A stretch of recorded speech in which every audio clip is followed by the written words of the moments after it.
बिस्मिल्लाहिर्रहमानिर्रहीम अस्सलामु अलैकुम all about electrons with me में एक और नई वीडियो के साथ आपका दोस्त मोहम्मद बशीर आपकी खिदमत में हाजिर है। बेलवन कंपनी का 14 इंच टेलीविज़न है ये, तो डेड कंडीशन में है। स्विच लगाने पर कोई भी रिस्पांस, कोई भी स्टैंड बाई की लाइट नहीं जल रही। तो बैक कवर जब मैंने इसका उतारा तो पावर सेक्शन में कुछ इस तरह की कंडीशन थी, पीएफ इसके फटे हुए थे। तो इस तरह की कंडीशन में अमूमन जो न्यू बिगनर्स हजरात होते हैं वो थोड़ा घबरा जाते हैं और फिर चाइना यूनिवर्सल मॉड्यूल पावर लगा देते हैं। ऐसा नहीं होना चाहिए, क्योंकि बाज़ दफ़ा नज़र कुछ बड़ा आ रहा होता है लेकिन इतना बड़ा मसला नहीं होता।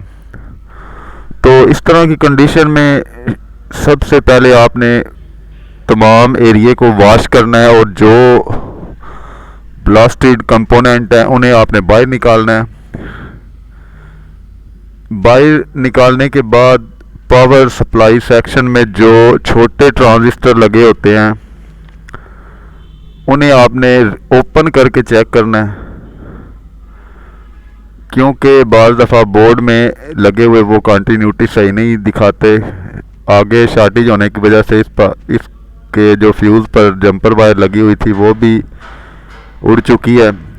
तो ये पीएफ इसका 471 के 2 kV शॉर्ट है, जिस वजह से इसका पावर सप्लाई आउटपुट ट्रांजिस्टर भी शॉर्ट बता रहा था। इसी के शॉर्ट होने की वजह से फ्यूज़ भी जला है और इसका पीछे भी एक दो कंपोनेंट जले हुए थे।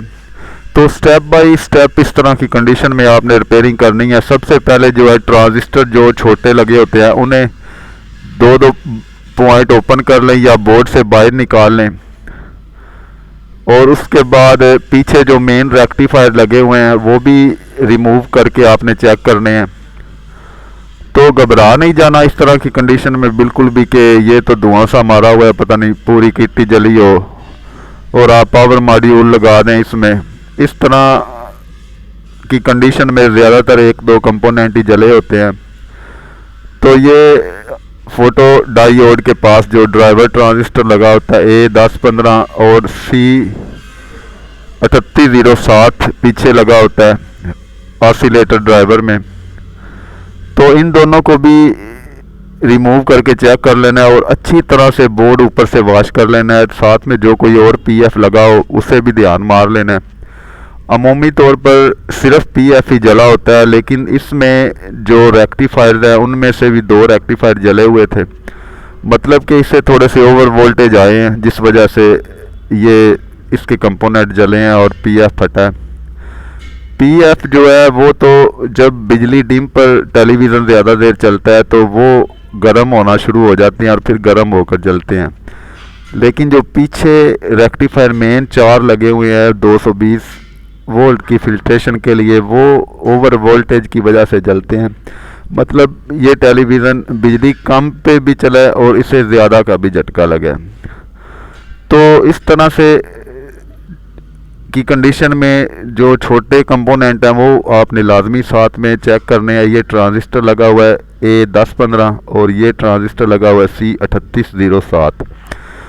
तो इन दोनों को भी मैंने रिमूव करके चेक कर लिया है, लेकिन चेक करने के बाद फिर जब मैंने मेन सेक्शन में देखा तो इसके जो 2 रेक्टिफायर हैं वो भी इसके शॉर्ट थे।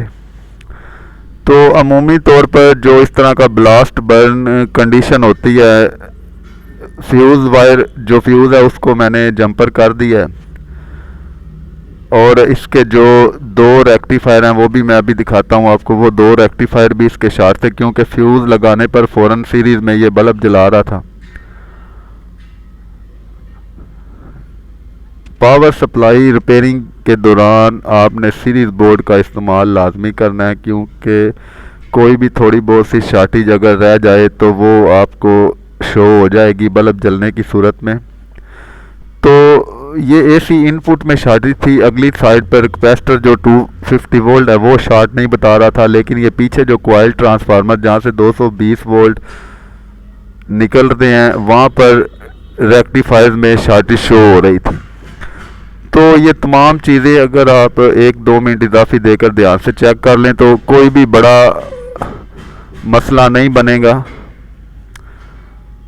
ये एसी इनपुट वाले जो साइड है, एसी साइड वाली, उस साइड वाले 2 डायोड इसके जले हुए थे, इसलिए कैपेसिटर की तरफ शॉर्टेज शो नहीं हो रही थी और फ्यूज़ भी इन्हीं की वजह से जला है शायद। तो ये दोनों रेक्टिफायर सेम वैल्यू के लगाने हैं। अगर सेम वैल्यू के ना हो तो फिर आपने चारों ही निकाल देने हैं, क्योंकि चारों की कंटिन्यूटी अगर एक जैसी नहीं होगी तो फिर किसी ना किसी वक्त ये दोबारा फ्यूज़ के जलने का सबब बनेंगे। तो डायोड मैंने लगा दिए हैं, अब सप्लाई देखते हैं कि इसकी ठीक हुई है या नहीं।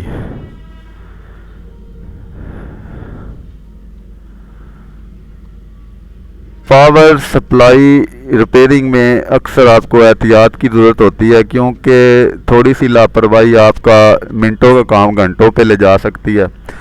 इसलिए 1-2 मिनट एक्स्ट्रा देकर जो छोटे कंपोनेंट हैं वो लाजमी रिमूव करके चेक कर लिया करें। तो टेलीविज़न सेट हमारा ओके हो चुका है, पावर सप्लाई इसकी बन चुकी है।